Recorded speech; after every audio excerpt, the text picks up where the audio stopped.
So this is my week 7 overview video of ABA 630 designing interventions. And I think one of the biggest interventions that I've used since, or like intervention slash study method that I used since starting this course in ABA 620 is color coding my notes. So when I take notes on the PowerPoints, I have the same color for the larger topics. So those are boxed in pink. Any important points of the larger topic are underlined or kind of grouped together in orange. The examples that are provided in the PowerPoint are squared in light green. And then any like notes or anything about the examples are kind of bubbled in dark green. So this is helpful when studying for like the midterm or the final exam, or if I need to go back and look at some different terminology for my discussion posts. I know that I need to look for the bolded pink first. If I need specific examples, I know I need to look for green, things like that.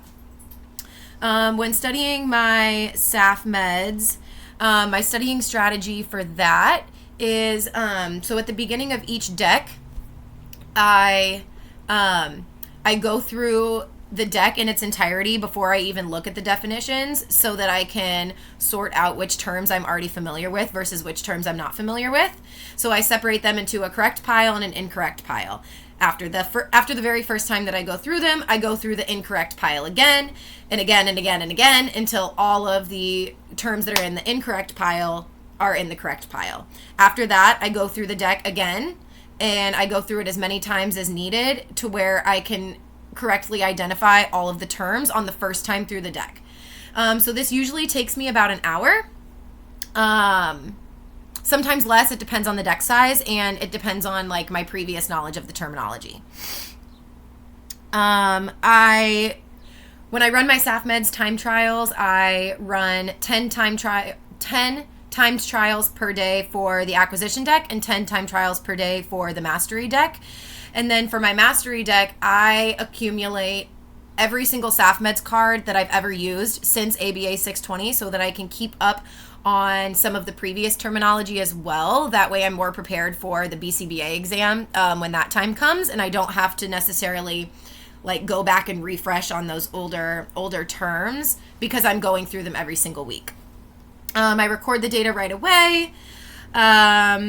I continuously have an ascending trend line for my acquisition deck, so I have not needed to make any interventions throughout my time trials because, like I said, I always have an ascending trend line.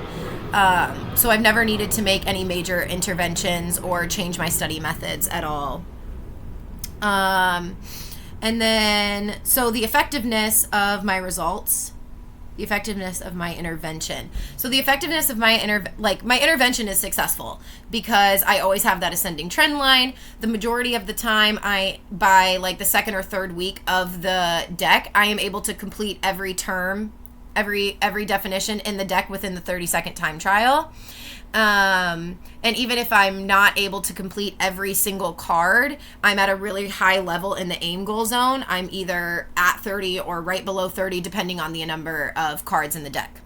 So I would say that my intervention is successful, and then based on my midterm goal versus my baseline, or my midterm score versus my baseline score, I think I received like a 25% increase from my baseline to my midterm. So I know I'm on the right track to receive even a higher score on my final exam.